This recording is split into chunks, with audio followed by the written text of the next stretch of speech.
కొంతమంది offer letter వచ్చిన తర్వాత నాకు లొకేషన్ నచ్చలేదు, నాకు ఈ ప్యాకేజ్ అయితే నాకు వర్కౌట్ కాదు, లేకపోతే నాకు హైబ్రిడ్ మోడలే కావాలి లేదా వర్క్ ఫ్రమ్ హోమ్ కావాలి, అంతేగాని ఆఫీస్కి రమ్మంటే నాకు అసలు ఈ జాబే అవసరం లేదు ఇలా అని చెప్పి కొంతమంది అంటూ ఉన్నారు. సో ఇలాంటి వాళ్ళందరూ ఒకటే గుర్తుపెట్టుకోండి, if you are starting or అంటే నాన్ ఐటీ నుంచి ఐటీకి వస్తున్నారా, లేకపోతే కెరీర్ స్టార్టింగ్లో ఉన్నారా అంటే ఇలాంటి ఆప్షన్ పెట్టుకోకండి.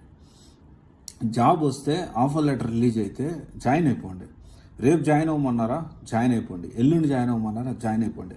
నాకు ఇంట్లో పనులు ఉన్నాయి, ఊర్లో పనులు ఉన్నాయి, నాకు వేరే అర్జెంట్ పని ఉంది, ఆ పని చేసుకొని వచ్చి జాయిన్ అవుతా అంటే నీ కోసం అయితే జాబులు ఉండే పరిస్థితి లేదు. వన్స్ స్కిల్డ్ నుంచి జెన్యున్ ఎక్స్పీరియన్స్ వచ్చి మీకు మంచిగా కెరీర్ మూవ్ అవుతూ ఉంటే అప్పుడు మీరు డెఫినెట్లీ మీ ఆటలు ఇలాంటి ఆటలు సాగుతాయి. కానీ కెరీర్ స్టార్టింగ్లో ఇలాంటి తప్పులు చేయొద్దు. ఆఫర్ లెటర్ వస్తే జాయిన్ అవ్వండి.